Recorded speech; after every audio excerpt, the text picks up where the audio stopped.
Good morning to all of you. मैं Ankita Dhaka history classes में आप सभी का स्वागत करती हूँ। आज हम लोग मध्यकालीन इतिहास को डिस्कस करेंगे भारत के संदर्भ में और 1206 ईस्वी गुलाम वंश की स्थापना जो कुतुबुद्दीन ऐबक के द्वारा की गई है, वहां से ये हमारी क्लास रहेगी। लेकिन इतिहास के बारे में मेरी समझ ये कहती है कि यदि आपको किसी घटना से पहले के बैकग्राउंड की घटना यदि आपको नहीं पता है तो इतिहास में आप वो रुचि डेवलप नहीं कर पाओगे। बार बार आपको लगेगा कि मैं कुछ नामों को, कुछ जगह को, कुछ पर्टिकुलर व्यक्तियों को याद करने की कोशिश कर रहा हूं, उनके नाम याद नहीं हो रहे। तो इसीलिए मैंने आज की क्लास को 1206 ईस्वी कुतुबुद्दीन ऐबक द्वारा गुलाम वंश की स्थापना यहां से शुरू करने का सोचा है। लेकिन आपको इससे पहले की कहानी बताने के बाद, उसके बाद हम इस क्लास को 1206 ईस्वी के से आगे की घटनाओं से कंटिन्यू करेंगे। तो पीछे की थोड़ी सी बैकग्राउंड जानने के लिए, पीछे की क्या कहानी, क्या परिस्थितियां, क्या घटनाएं, क्या ऐसे कारण रहे थे कि तुर्कों के द्वारा भारत की ओर रुख किया गया और उन्होंने भारत पे आक्रमण किए और यहाँ पे गुलाम वंश की स्थापना की गई। तो इसकी शुरुआत हम करते हैं 632 ईस्वी। 632 ईस्वी प्रॉफिट मोहम्मद की मृत्यु हो जाती है और प्रॉफिट मोहम्मद साहब जिन्होंने इस्लाम की स्थापना की थी। इस्लाम धर्म देखिए कितना नया है। 632 ईस्वी में मोहम्मद प्रॉफिट की मृत्यु हुई है और इन्होंने इस्लाम धर्म की स्थापना की है। प्रॉफिट मोहम्मद की मृत्यु के बाद इस्लाम में एक पद बनाया गया, खलीफा। इस पद को बनाने की जरूरत क्यों महसूस हुई? ताकि इस्लाम धर्म को एक राजनीतिक और धार्मिक गुरु मिल सके, जो इस्लाम धर्म के जो उपदेश हैं उन्हें आगे बढ़ा सके, मुस्लिम लोगों की कम्युनिटी को बढ़ाया जा सके। इसलिए एक पद का सृजन किया गया, खलीफा। और इन खलीफा से होते हुए ही हमारे भारत पे जो आक्रमण होंगे उनका लिंक कहीं ना कहीं डायरेक्ट इनडायरेक्ट इन खलीफाओं से रहा। इसीलिए मैंने इस पद की चर्चा की है आपसे। अब मोहम्मद साहब की मृत्यु के बाद खलीफा पद पे सबसे पहले जो राजनीतिक और धार्मिक गुरु बैठेंगे वो हैं अबू बकर। अबू बकर। और देखिए ये खलीफा पद बना दिया गया है तो आप ये मत समझिए कि इसमें कभी आंतरिक कलह नहीं हुई। इस पद को लेकर, खलीफा पद को लेकर भी हमेशा आंतरिक कलह चलती रहेगी।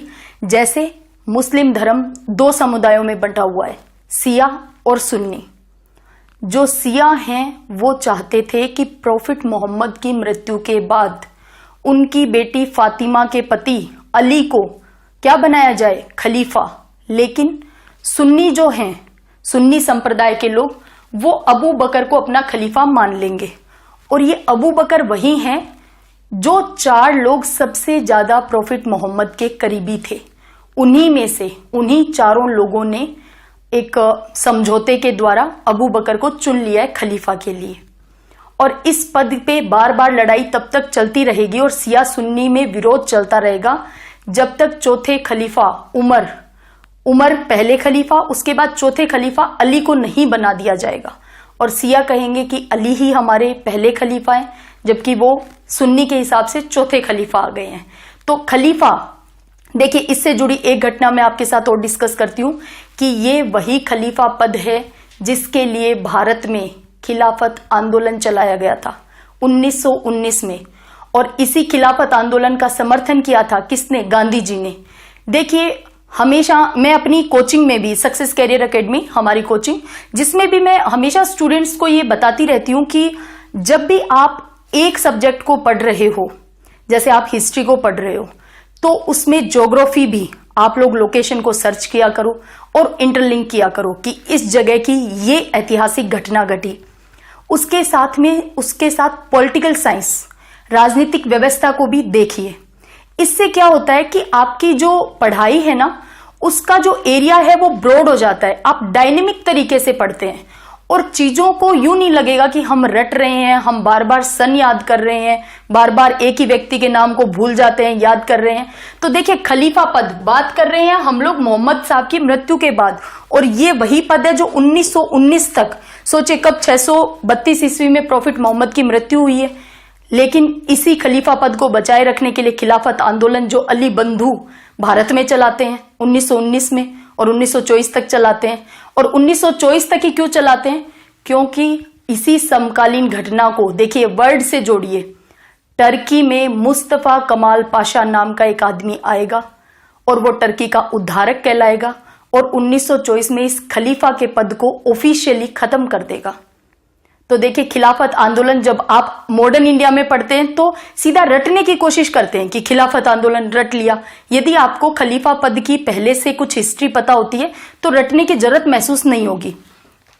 अब देखिए हमारा टारगेट क्या है कि हम लोग आ जाएं भारत पे तुर्की आक्रमण तक और मोहम्मद गोरी के द्वारा यहाँ पे तराइन के युद्ध तक, और उसके बाद 1206 गुलाम वंश की स्थापना। तो उसी के बैकग्राउंड की ये कहानी, ये स्टोरी चल रही है आपकी। अब देखिए 711 ईस्वी वाजिद अली खलीफा हैं। मैंने सिर्फ उन्हीं खलीफाओं को डिस्कस करने का सोचा है और उन्हीं खलीफाओं को डिस्कस मैं आपसे कर रही हूं जिनकी जरूरत है, जिनका लिंक है हमारे भारत पे आक्रमणों से। वाजिद अली 711 ईस्वी में खलीफा हैं। इन खलीफा के लिए श्रीलंका के शासक ने एक भेंट भेजी, यानी श्रीलंका का जो शासक है वो गिफ्ट देना चाह रहा है किसे? खलीफा को। और इस गिफ्ट को लूट लिया जाता है कहां पे? देवल पोर्ट पे। देवल पोर्ट पे इस गिफ्ट को लूट लिया गया। और देवल पोर्ट उस समय कौन से शासक के अंडर में है? दाहिर के। दाहिर का शासन है यहां पे। अब देखिए खलीफा पद की गरिमा को बनाए रखने के लिए यह जरूरी हो गया है कि जिस किसी ने उस भेंट को लूटा है उसे सजा मिलनी चाहिए, उसे उस चीज का हर्जाना भुगतना चाहिए कि एक खलीफा जैसे सम्माननीय पद के लिए भेजी गई भेंट को लूटने का प्रयास किया कैसे गया। तो इस बात से आक्रोशित कौन होंगे? ईरान के जो शासक हैं मंसूर हजाज। 2-3 नाम इस क्लास में अभी तक आपको याद रखने हैं, जिसमें सबसे पहले कि खलीफा पद सबसे पहले किसको बैठाया है आपको याद होना चाहिए। 711 ईस्वी में खलीफा कौन है जिसके लिए भेंट भेजी जा रही है? वाजिद अली। आक्रोश में कौन आया है कि भेंट के साथ छेड़छाड़ या लूटपाट की कैसे गई? आक्रोश में आया है ईरान का शासक मंसूर हजाज। मंसूर हजाज के द्वारा दाहिर को एक चिट्ठी लिख करके चेतावनी दी जाएगी कि जिस किसी ने हमारे खलीफा जैसे सम्माननीय पद के लिए भेजे गई भेंट, देखिए श्रीलंका का जो शासक है वो पर्टिकुलर शासक को भेंट नहीं भेज रहा है, उस पद के नाते उसे भेंट दी जा रही है। और इस पद की गरिमा बनाए रखने के लिए ईरान के शासक ने ये जो देवल पोर्ट वाला एरिया है यहां पे आक्रमण के लिए भेजा जाएगा। किसको? मोहम्मद बिन कासिम को। लेकिन आक्रमण से पहले दाहिर को चिट्ठी के माध्यम से चेतावनी देंगे। कौन? मंसूर हजाज, कि आप इनको दंडित कीजिए। अब देखिए दाहिर ने इस चीज पे कोई एक्शन नहीं लिया। अब दाहिर ने एक्शन नहीं लिया तो इस बात से तो और ज्यादा आक्रोश में आ जाएंगे मंसूर हजाज। और देखिए 712 ईस्वी में मोहम्मद बिन कासिम के नेतृत्व में सेना भेजी जाएगी, भारत पे आक्रमण होगा, देवल पोर्ट पे आक्रमण होगा। यहां पे दाहिर के भतीजे की मृत्यु हो जाती है। उसके बाद दाहिर के पुत्र को भी मार दिया जाता है और दाहिर पे आक्रमण किया जाता है। दाहिर पराजित हो जाएगा और यहां से मोहम्मद बिन कासिम दाहिर के परिवार को तो खत्म कर ही चुका है, अब उनकी दोनों पुत्रियों को लेकर के कहां चला जाएगा? खलीफा के पास। और भेंट स्वरूप दोनों पुत्रियों को प्रस्तुत करेगा खलीफा के सामने। और इस बात से मोहम्मद बिन कासिम बहुत खुश है क्योंकि 17 वर्षीय बालक हैं ये, अभी तक युवा 17 ही साल के हैं। तो इतने खुश होते हैं कि देखो मैंने दाहिर के शासन पे कितना अच्छा तो आक्रमण किया है, उसे पराजित कर दिया, उसकी दोनों पुत्रियों को भेंट स्वरूप में खलीफा को पेश कर रहा हूं। तो इस बात से तो खलीफा खुश होंगे। एक्सपेक्टेशन तो यही चल रही है मोहम्मद बिन कासिम की। लेकिन रिवर्स कंडीशन हो जाएगी, जस्ट अपोजिट। जो वो सोच रहे हैं, जो वो एक्सपेक्टेशन कर रहे हैं, उससे जस्ट अपोजिट कंडीशन बनेगी। कैसे? कि दाहिर की दोनों पुत्रियों ने कहा कि मोहम्मद बिन कासिम के द्वारा हमारे साथ बदतमीजी वाला व्यवहार किया गया, हमारे साथ छेड़छाड़ की गई। और देखिए, जब एक शासक दूसरे शासक को पराजित करता है तो वो कभी भी इन जो युद्ध नियम होते हैं ना, इनकी अवहेलना नहीं करने की ही सोचता है कि एक शासक है, उसकी पुत्री हैं, तो यदि उन्हें खलीफा के सामने लाया गया है तो उतने ही मान सम्मान से लाया जाना चाहिए था। ये देखिए, आज से पहले भी जब जब युद्ध हुए, उन युद्धों के कुछ नियम होते थे। हालांकि हमें यह भी देखने में आएगा कि हर शासक साम दाम दंड भेद सारी नीतियां लगाते हैं, सारी नीतियों की पालना करेंगे, लेकिन फिर भी एक मोटा मोटी तौर पे ही सही युद्ध के कुछ नियमों का पालन किया जाता है। तो देखिए, इस बात से खलीफा नाराज हो जाएंगे कि क्यों दाहिर की दोनों पुत्रियों के साथ अच्छा व्यवहार नहीं किया गया, आखिर वो एक शासक की पुत्रियां थी। और मोहम्मद बिन कासिम को कुछ उपहार, उनकी पीठ थपथपाने की जगह क्या किया जाएगा, दर्दनाक मृत्युदंड दिया जाएगा। तो भारत पे जो पहला अरब आक्रमण है वो मोहम्मद बिन कासिम का है, और ये आक्रमण सिर्फ और सिर्फ खलीफा पद की गरिमा को बनाए रखने के लिए किया गया था, ना कि भारत पे शासन करने के लिए। क्योंकि देखिए, इसके बाद में ना तो मसूर हजाज और ना ही मोहम्मद बिन कासिम ने ये सोचा था कि हमें यहाँ पे शासन करना है, ये तो वापस चले जाते हैं, वापस लौट जाते हैं अपने स्थान पे। तो देखिए, ये आक्रमण जो है वो आपको याद रहना है कि तुर्की आक्रमण नहीं है, ये अरबी आक्रमण है। ये पहला अरब मुस्लिम के द्वारा किया गया आक्रमण है। जो क्यों किया गया है, ताकि जो खलीफा पद का मान सम्मान गरिमा है वो बनी रहे।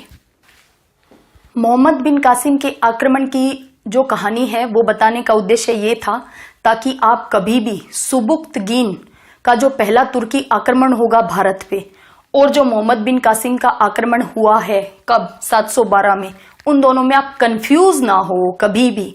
तो इसलिए मोहम्मद बिन कासिम की ये स्टोरी मैंने आपको बताई है, ये कहानी के रूप में आपको याद भी रहेगी। और ये जो 2-3 नाम हैं इनको आप डेफिनेटली याद करेंगे कि मंसूर हजाज कौन था, कहाँ पे शासन है, ये सारी चीजें।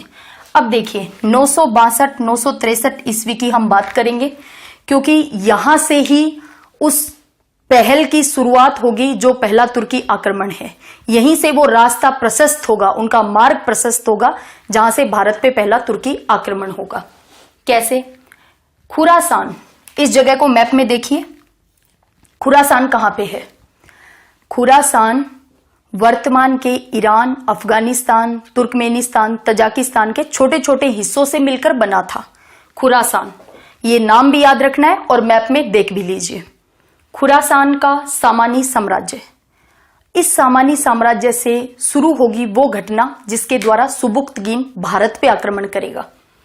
सामानी साम्राज्य में उस समय अमीर हुआ करते थे अब्द अल मलिक, अब्दुल मलिक भी आप कह लीजिए, हम नॉर्मल बोलचाल की भाषा में ठीक वही शब्द नहीं प्रोनाउंस करते हैं, तो याद रखने के लिए अब्दुल मलिक। ये अमीर हैं। जो खलीफा बैठे हैं ना, वो स्थानीय शासकों को कुछ उपाधियां दे देते थे, जैसे अमीर की उपाधि।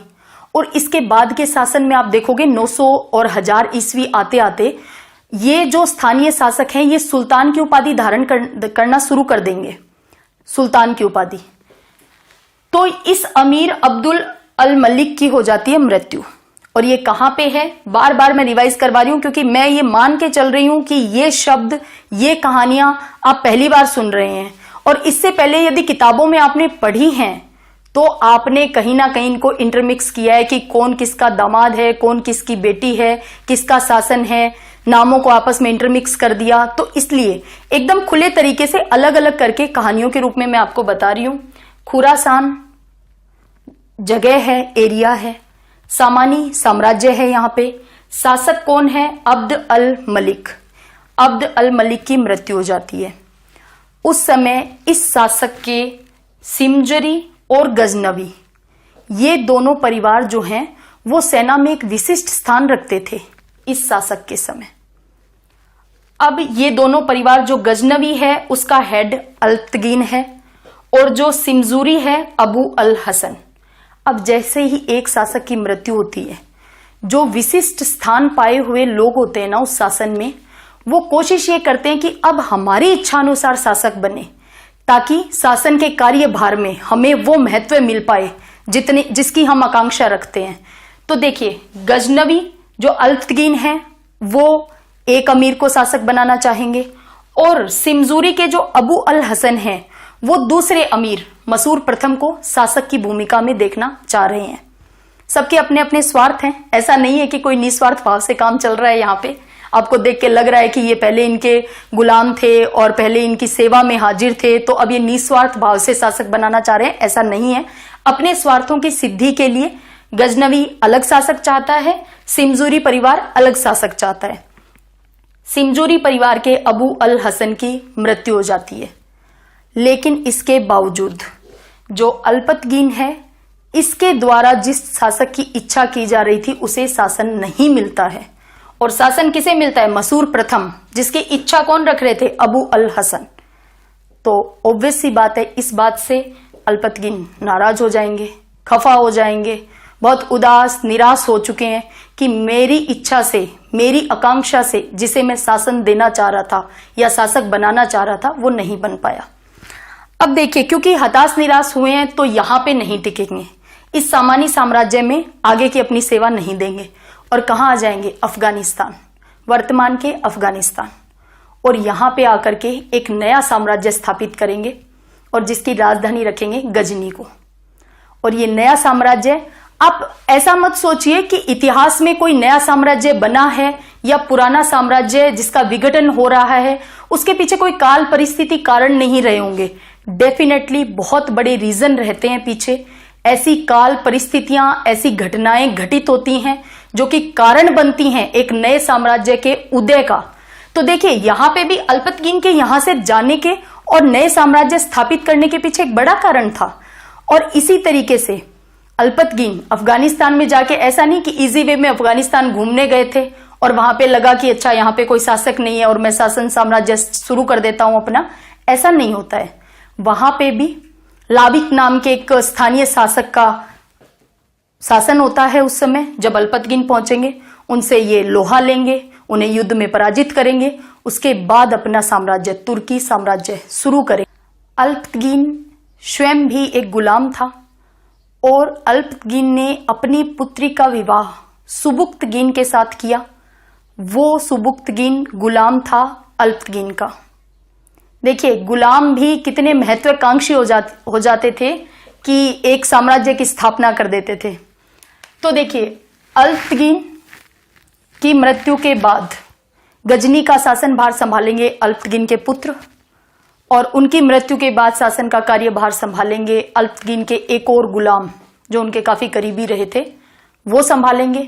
और उसके बाद बारी आएगी सुबुक्तगीन की शासन का कार्यभार संभालने की। और ये एक बहुत ही महत्वाकांक्षी शासक थे। 977 ईस्वी में राजगद्दी पे बैठते हैं, गजनी का सिंहासन संभालते हैं, और 977 ईस्वी में ही सुबुक्तगीन आक्रमण करेंगे किस पे? जयपाल पे। पंजाब के शासक हैं जयपाल, और इन पे आक्रमण करेंगे कौन? सुबुक्तगीन। और ये था हमारे भारत का पहला तुर्की आक्रमण।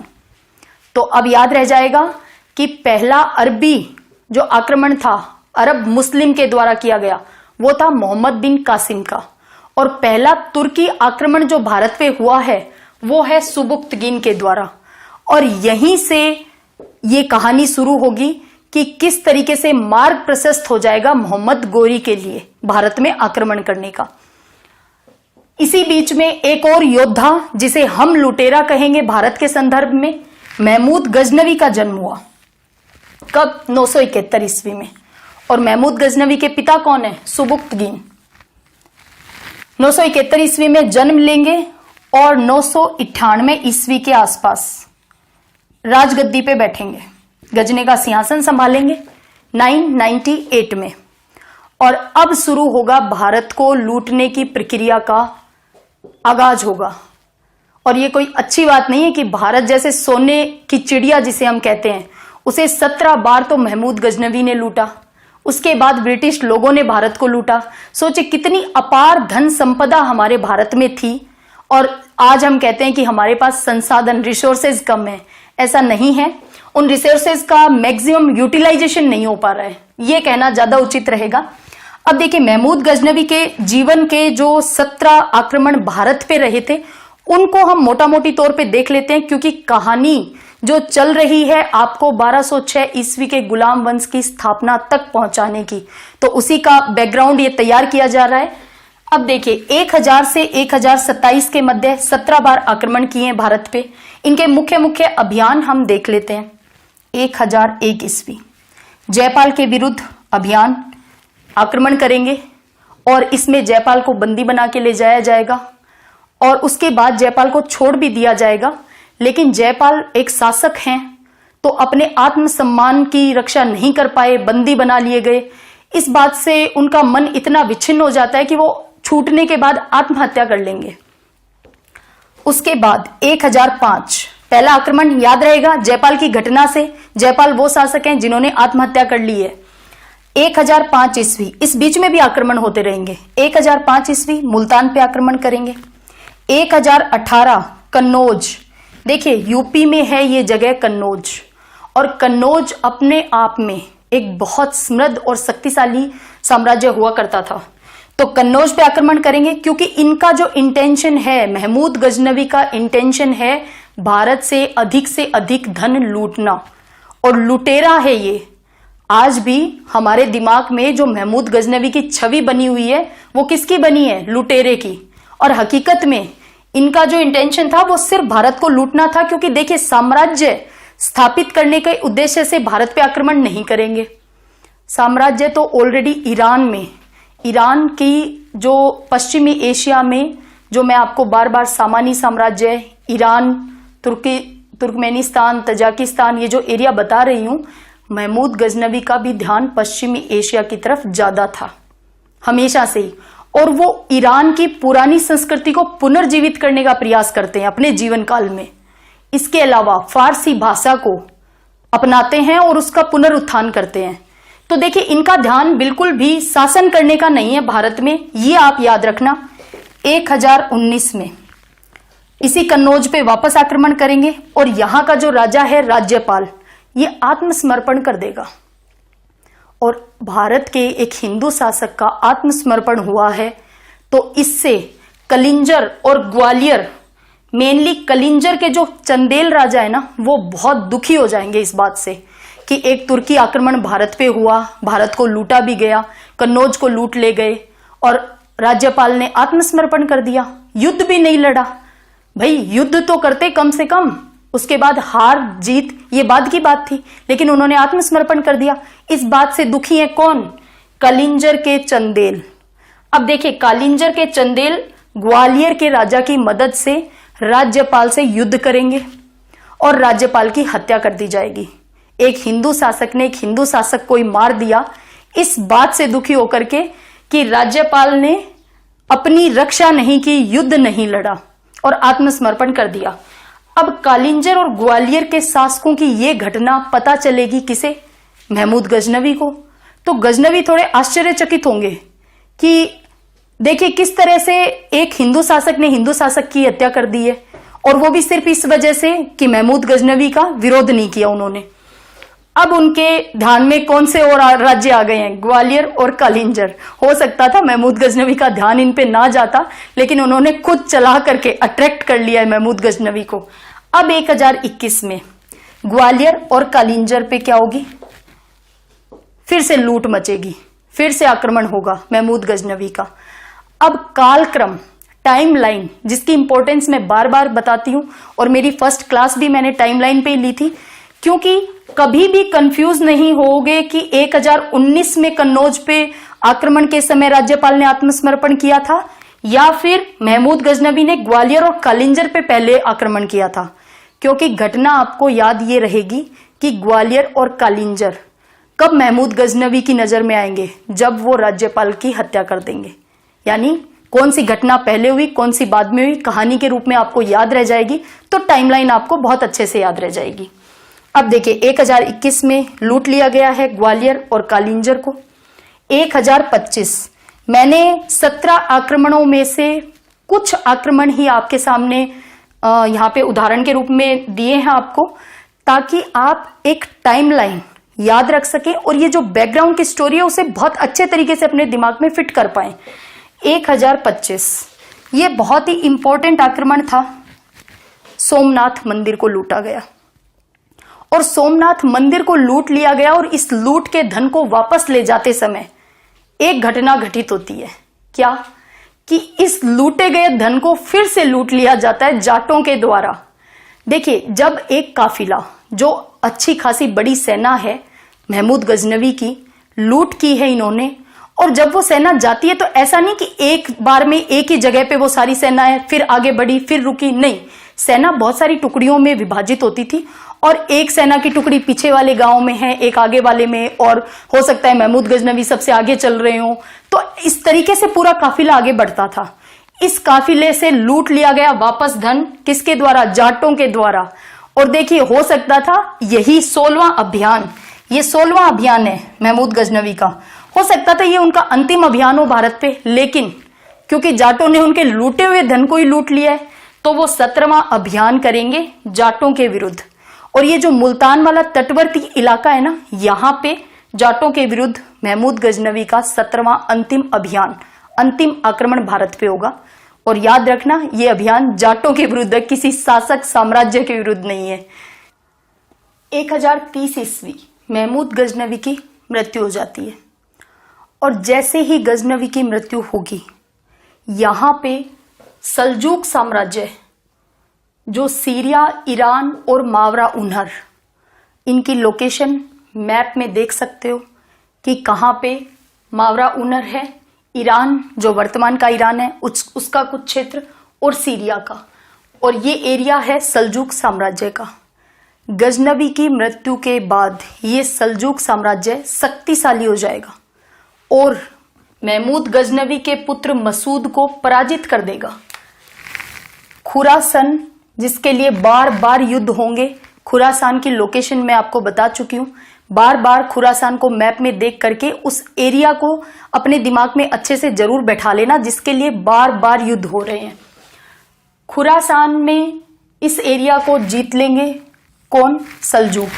और मसूद पराजित होकर के कौन सी जगह आ जाएगा? लाहौर में शरण लेगा, लाहौर में शरण लेगा। और अब मसूद, जो महमूद गजनवी का पुत्र है, उसके पास एरिया बचा है गजनी और पंजाब। इन्हीं दो एरिया में अब उसका साम्राज्य है। अब देखिए, पंजाब के थ्रू लगातार गंगा के मैदानों में ये लूटमार करते रहेंगे, लेकिन अपना साम्राज्य बढ़ा नहीं पाएंगे। पंजाब से आगे अपने साम्राज्य को मसूद गजनवी नहीं बढ़ा पाएंगे। और इन्हीं सब घटनाओं के बीच में एक 12वीं सदी के मध्य की घटना, जो बड़ा परिवर्तन है मध्य एशिया और पश्चिमी एशिया के लिए। और देखिए, ये वही 12वीं शताब्दी है जिसके बाद यूरोप के व्यापारियों को जलीय मार्गों की खोज के लिए बाध्य होना पड़ेगा। क्यों? क्योंकि 12वीं शताब्दी के बाद जो स्थलीय मार्ग था ना, उसको ओटोमन साम्राज्य कब्जा कर लेगा। और इसी प्रक्रिया में, जलीय मार्गों की खोज में ही वास्को डी गामा भारत तक पहुंचते हैं और कोलंबस अमेरिका की खोज करते हैं। तो देखिए, एक मार्ग अवरुद्ध हो जाता है तभी दूसरे मार्ग की खोज की जाती है, अदरवाइज तो स्थलीय मार्गों से व्यापार चल ही रहा था। अब देखिए, ये मध्य एशिया का परिवर्तन आपको याद रखना है। इसमें क्या हुआ? अभी तक की कहानी में महमूद गजनवी, जो एक शक्तिशाली शासक है, अब उसका पुत्र मसूद उतना शक्तिशाली नहीं रहा और उसके हाथ से वो पश्चिम एशिया, मध्य एशिया के इलाके जो गजनवी ने जीते थे वो छूट जाएंगे। और मसूद कहां तक सीमित हो गया है? गजनी और पंजाब तक। मैं कोशिश कर रही हूं कि आप कहानी से, इस घटना से जुड़े रह पाएं, ठीक है। अब देखिए, यहां पे क्योंकि परिवर्तन हुआ है, तो हर एक परिवर्तन के बाद एक नया साम्राज्य शक्तिशाली होकर उभर कर सामने आएगा। ये परिवर्तन देखिए, तुर्की जनजातियों ने सल्जूक, देखिए ये वही सल्जूक है जो साम्राज्य शक्तिशाली हुआ था कुछ समय पहले। उस सल्जूक के तुर्कों को उखाड़ फेंका जाएगा। किसके द्वारा? तुर्की जनजातियों के द्वारा। एक साम्राज्य बनता है, अपने चरम पे पहुंचता है और फिर डिक्लाइन की तरफ, अपने पतन की तरफ चल पड़ता है। और यही कहानी इतिहास में बार बार दोहराई जाएगी कि एक साम्राज्य, एक शासक जो शक्तिशाली, फिर उसने खूब साम्राज्य जीते, खूब एरिया अपने अंडर कवर किया और उसके बाद वो डिक्लाइन की तरफ चल पड़ेंगे। इसी तरीके से देखिए गजनवी कितना शक्तिशाली, कितना बड़ा लुटेरा था, कितने 17 आक्रमण भारत पे किए हैं, लेकिन मसूद में वो शक्ति नहीं रही और मसूद उतना शक्तिशाली राजा नहीं रहा। और देखिए अब यहाँ पे जो तुर्की जनजातियों के द्वारा इस सल्जूक साम्राज्य को उखाड़ फेंका गया है, अब इस गैप को भरने के लिए दो नई शक्तियों का उदय होगा, ख्वारिज्मी साम्राज्य और गोरी साम्राज्य। ये तो हम बात कर रहे हैं अफगानिस्तान से लेकर के ईरान तक, पश्चिमी एशिया और मध्य एशिया की। भारत में आक्रमण हुए हैं 17 बार गजनवी के, और इन सब में कोई भी हिंदू शासक इन आक्रमणों को रोकने की ताकत नहीं रख पाया। किसी ने आत्मसमर्पण कर दिया, किसी ने आत्महत्या कर ली। तो देखिए जब कभी कोई शासक इतना अत्याचार करेगा तो कहीं ना कहीं एक ऐसे शासक का उदय होगा जो उन आक्रमणों को रोक पाए। और इसी प्रक्रिया में भारत में राजपूतों के नए वर्ग का उदय हम देखते हैं। अब ये राजपूत वर्ग, कन्नौज के अंदर गढ़वाल वंश, इन राजपूतों ने अपना अपना ओरिजिन अलग अलग, कुछ चंद्रवंशी, कुछ सूर्यवंशी, ये अपने आप को बताएंगे। और अलग अलग इतिहासकारों ने इनकी जो ओरिजिन है, उत्पत्ति है, उसको लेकर अलग अलग बातें लिखी हैं। तो हम क्योंकि इस चीज को 1206 ईस्वी गुलाम वंश की स्थापना तक इस कहानी को पहुंचाना चाह रहे हैं, तो आप ये याद रखेंगे कि कन्नौज में इस राजपूतों के नए वर्ग के उदय में कन्नौज में कौन आए हैं? गढ़वाल वंश। अजमेर में कौन आए हैं? चौहान। और देखिए इन गढ़वाल और चौहानों की अपने दादा परदादा के जमाने से ही दुश्मनी चलती आ रही है। मालवा में परमार हैं, बुंदेलखंड में चंदेल हैं, इसके अलावा दिल्ली में तोमर, गुजरात में चालुक्य, और जबलपुर जो वर्तमान का जबलपुर है वहां कलचुरी, और बंगाल में उस समय पाल थे। ये आपको याद रखना है। किसके समकालीन घटना ये चल रही है? जब 12वीं शताब्दी में पश्चिमी एशिया और मध्य एशिया में खूब उथल पुथल चल रही है। और इसी उथल पुथल में वहां पे कौन से दो साम्राज्य अस्तित्व में आए हैं? ख्वारिज्मी साम्राज्य और गोरी साम्राज्य। और ये वही गोरी साम्राज्य है जो महमूद गोरी के द्वारा तराइन का युद्ध किया जाएगा। महमूद गोरी जो गोरी साम्राज्य के शासक हैं। अब देखिए यहां पे ख्वारिज्मी मोहम्मद गोरी को ऐसा क्यों लगा कि भारत की तरफ रुख करना चाहिए, भारत पे आक्रमण करना चाहिए? ठीक है, हमारे यहाँ राजपूतों के नए वर्गों का उदय हो गया है, वो अपने साम्राज्य विस्तार में लगे हुए हैं, लेकिन मध्य एशिया और पश्चिमी एशिया में ऐसी क्या घटना घटी जिसकी वजह से गोरी साम्राज्य को भारत की तरफ रुख करना पड़ा? क्योंकि देखिए कहीं ना कहीं इन तुर्कों के द्वारा ये जो मुस्लिम शासक हैं, इनका मेन इंटरेस्ट वाला एरिया ना पश्चिमी एशिया, मध्य एशिया वो रहेगा, और स्वाभाविक तौर पे गोरी साम्राज्य का भी। तो गोरी साम्राज्य लड़ाई लड़ेंगे ख्वारिज्मी साम्राज्य से। किसके लिए? खुरासान।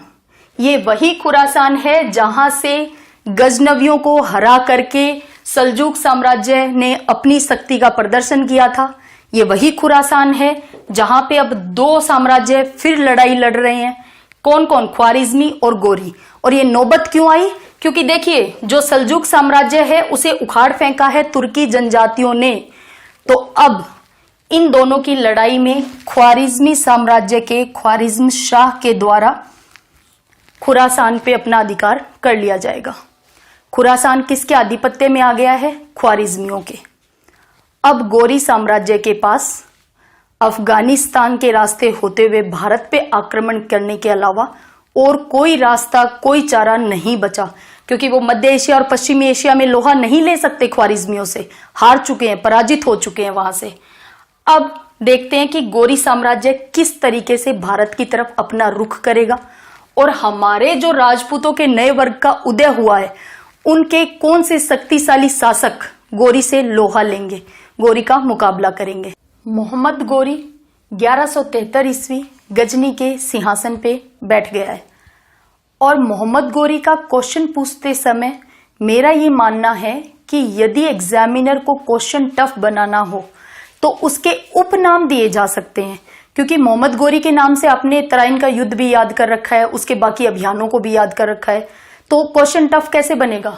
यदि नाम साहबुद्दीन महमूद दे दिया जाए या मुइजुद्दीन बिन साम दे दिया जाए तो इसके उपनाम याद रखने हैं, क्योंकि ये भारत का एक टर्निंग पॉइंट, एक नया मोड़ इतिहास में लेकर आएगा मोहम्मद गोरी।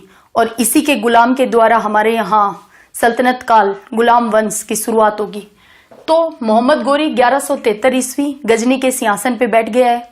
अब क्योंकि मध्य एशिया और पश्चिमी एशिया की तरफ जाने के रास्ते बंद हो चुके हैं, वहां से पराजय का सामना हो चुका है, तो अपना रुख भारत की तरफ किया और अफगानिस्तान से इन्होंने भारत पे आक्रमण कौन सी तरफ से किया? देखिए, सबसे पहला 1175 में मुल्तान के रास्ते से, मुल्तान, सिंध और होते हुए गुजरात और या फिर राजस्थान बॉर्डर से एंट्री लेने का ये सोचेंगे। अब देखिए 1175 मुल्तान को विजित कर लिया गया, जीत लिया गया मोहम्मद गोरी के द्वारा। अपने अभियान को आगे बढ़ाएंगे। 1178 ईस्वी गुजरात में प्रवेश करने का प्रयास किया गया। इस प्रयास को विफल किसने बनाया? चंदेल वंश, जो मैंने अभी आपको बताए थे कि राजपूत राज्यों के, राजपूत में नए वर्गों का उदय हो रहा है और उसके शासक महत्वाकांक्षी भी हैं, शक्तिशाली भी हैं। उन्हीं में से एक शासक भीम सेकंड के द्वारा आबू के निकट ही युद्ध में इनको हार का सामना करना पड़ता है। मोहम्मद गोरी को पराजय कर दिया है। किसने? भीम सेकंड ने। और इस युद्ध में भीम सेकंड अल्पायु थे, तो उनका जो कार्यभार है, जो जिम्मा है, वो किसने उठा रखा था? भीम सेकंड की मां ने, नायिका देवी। इन्होंने ये युद्ध लड़ा था, उन्हीं की अध्यक्षता में ये जीत दर्ज हुई थी। तो देखिए, महिलाओं ने समय समय पे जब भी कोई राजकुमार अल्पायु में, अल्पवयस्क, आपने मूवी भी देखी है ना बाहुबली, बाहुबली में कार्यभार कौन संभालती है? तो नहीं देखी है तो बाहुबली मूवी देख लीजिए। अब देखिए, भीम सेकंड और इनके द्वारा पराजित कर दिया गया है 1178 में मोहम्मद गोरी को। अब गोरी को ये सोचना पड़ेगा कि गुजरात और राजस्थान के रास्ते से तो एंट्री नहीं ली जा सकती, तो अब कौन सा रास्ता बचा? पंजाब के थ्रू। तो पंजाब वाले रास्ते की तरफ से आने के लिए मोहम्मद गोरी, देखिए 1190 ईस्वी में पेशावर, लाहौर, सियालकोट पे अपना अधिकार कर लेंगे और इधर से अपने आक्रमणों को जारी रखेंगे। इसी सब के चलते ये जो राजपूत नए राज्यों का उदय हुआ है, ये आपस में भी लड़ाई लड़ेंगे, आपस में भी अपने साम्राज्य विस्तार के लिए युद्ध करते रहेंगे। इन्हीं युद्ध में कन्नौज का शासक जयचंद, जो गढ़वाल वंश से है, और अजमेर में भारत का जो राजस्थान राज्य है उसका हार्ट कहा जाता है, दिल कहा जाता है अजमेर को। अजमेर में बैठे हैं चौहान शासक, और चौहान में एक सबसे शक्तिशाली के शासक के रूप में हमारे सामने कौन उभर कर आते हैं? पृथ्वीराज चौहान तृतीय। तो पृथ्वीराज चौहान तृतीय युद्ध कर रहे हैं किससे? 1182-83 की ये घटना है। देखिए, समकालीन चल रहे हैं, दोनों कहानियों को पैरेलल लेके चलना है कि मोहम्मद गोरी कौन कौन से एरिया को अपने अंडर में करते जा रहे हैं और युद्ध आगे से आगे जीतते जा रहे हैं। और इधर पृथ्वीराज चौहान, देखिए, चंदेल भीम सेकंड से युद्ध किया और पराजय का सामना करेंगे। इस युद्ध में पृथ्वीराज चौहान हार जाते हैं चंदेल शासक से। 1187 ईस्वी चालुक्य वर्सेस चौहान, फिर से एक युद्ध हुआ। अब इन युद्धों के बाद ना पृथ्वीराज चौहान अपना जो रुख है आक्रमण करने का, अपने साम्राज्य विस्तार का, वो राजस्थान से दक्षिण की तरफ ना करके राजस्थान से उत्तर की तरफ रुख करेंगे और जो तोमर दिल्ली में बैठे हैं उनको पराजित कर देंगे। यानी दिल्ली तक अब चौहान वंश का साम्राज्य आ गया है। और इधर देखिए, पैरेलल में पेशावर, लाहौर, सियालकोट तक मोहम्मद गोरी जीतता आ रहा है। अब ये दोनों आमने सामने कैसे होंगे कि मोहम्मद गोरी को भी पंजाब चाहिए अपना आधार बनाने के लिए, ताकि वो पंजाब के रास्ते, पंजाब से आगे बढ़ पाए, गंगा के मैदानों तक पहुंच पाए, उन एरिया को अपने कवर में, अंडर कवर में ले पाए। और इधर से अपने साम्राज्य का विस्तार दिल्ली तक कौन कर चुका है? पृथ्वीराज चौहान। और दिल्ली से आगे अब वो किधर रुख करेंगे? पंजाब की तरफ। और पंजाब में ऑलरेडी एग्जिस्ट कौन कर रहा था? गजनवी। बचे खुचे जो गजनवी थे उनको पीछे खदेड़ेगा मोहम्मद गोरी, और इधर से खदेड़ने की प्रक्रिया कौन जारी रख रखा है? पृथ्वीराज चौहान। तो देखिए, अब ये 1191 में तराइन नामक स्थान पे मोहम्मद गोरी और पृथ्वीराज चौहान आमने सामने आएंगे, यानी तराइन का प्रथम युद्ध होगा इन दोनों के बीच में। और तराइन के प्रथम युद्ध में मोहम्मद गोरी की हार होती है, पराजय होती है, और जीत किसकी हुई है? पृथ्वीराज चौहान तृतीय की। और अब देखिए, आज की क्लास इतनी ही रखते हैं, क्योंकि ये जो कहानी का समा चल रहा है, मेरे हिसाब से आप लोगों को समझ आ रहा होगा कि किस तरीके से हम लोगों ने मोहम्मद गोरी तक इस कहानी को पहुंचाया है, और तराइन के युद्ध 1191 तक हमारी टाइमलाइन आ चुकी है। आज की क्लास तराइन के फर्स्ट युद्ध तक ही। कल हम देखेंगे 1192 तराइन का द्वितीय युद्ध, और किस तरीके से जो जीत दर्ज की है पृथ्वीराज चौहान ने, वो दूसरे युद्ध में हार जाएंगे, और कुतुबुद्दीन ऐबक जो गुलाम है मोहम्मद गोरी का, वो हमारे यहाँ शासन स्थापित करेगा और गुलाम वंश की स्थापना करेगा। तो ये क्लास अगली रहेगी अपनी, आज 1191 तक ही। और आज की देखो पूरी कहानी में हमने क्या देखा कि हमारा पहला मुस्लिम आक्रमण, अरब आक्रमण किसके द्वारा? मोहम्मद बिन कासिम के द्वारा। उसके बाद हमने देखा कि किस तरीके से अल्पतगिन के द्वारा अफगानिस्तान में गजनी साम्राज्य की शुरुआत होती है। उसके बाद अल्पतगिन का नाती, क्योंकि रिलेशन अब आप खुद बनाएंगे कि कैसे नाती कहा मैंने, महमूद गजनवी जो हैं वो भारत पे 17 बार आक्रमण करेंगे।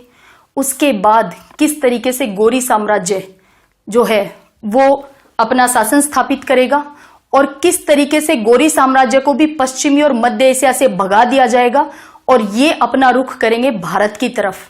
और भारत में भी पहले पराजय का सामना कर लिया है, मुल्तान में युद्ध जीत लिया, लेकिन गुजरात में प्रवेश नहीं कर पाए, और इस पराजय के कारण अपना आधार बनाएंगे पंजाब को, कि उस तरफ से हमें गंगा के मैदानों, बंगाल, ये वाला एरिया अपने अंडर कवर में लेना है।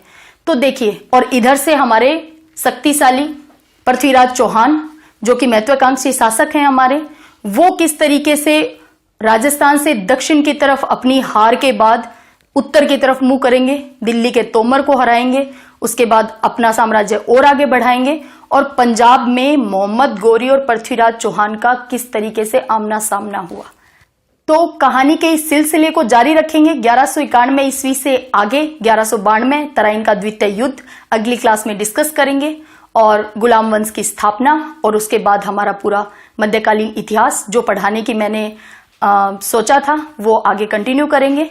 तब तक के लिए घर पे रहिए, सेफ रहिए, पढ़ते रहिए। जय भारत, जय हिंद।